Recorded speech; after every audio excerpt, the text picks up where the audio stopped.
Dans la région de Kidal, les populations nomades font face à des attaques menées par le FLA qui a du mal à tenir tête aux forces armées maliennes. Plusieurs blessés ont été enregistrés. Sidi El Midi Ag Albaka nous en dit plus.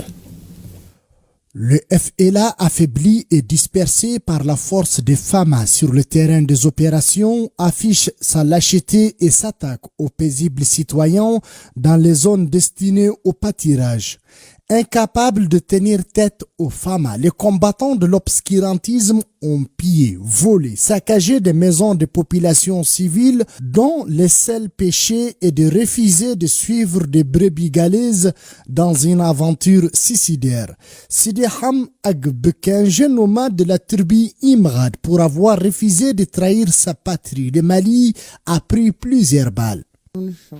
J'ai été enlevé chez moi au campement devant ma famille. Ils m'ont attaché, torturé, et puis ils ont tiré sur moi. Je suis un simple citoyen. Takalot Agalhok atteste que les populations civiles ont été chassées, raquettées, blessées.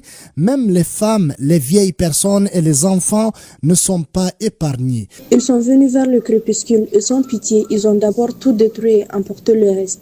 Toutes les boutiques ont été saccagées. C'était juste difficile à vivre et à supporter. Nos campements ont été brûlés, les animaux emportés. Ils ont ouvert les feux sur tout ce qui bougeait. Il y a eu plusieurs blessés et plusieurs familles ont été détruites. Les soi-disant défenseurs d'une cause imaginaire laissent enfin leur vrai visage étalé sur la place publique. Détruire le tissu social et dérober les biens des populations innocentes, tel est le seul objectif du FLA dans cette partie de notre pays. L'autorité administrative de Kidal vole au secours des victimes pour recevoir les premiers soins des victimes. Malgré ces atrocités, des forces du mal demeurent résilientes et déterminées à soutenir leur pays, le Mali.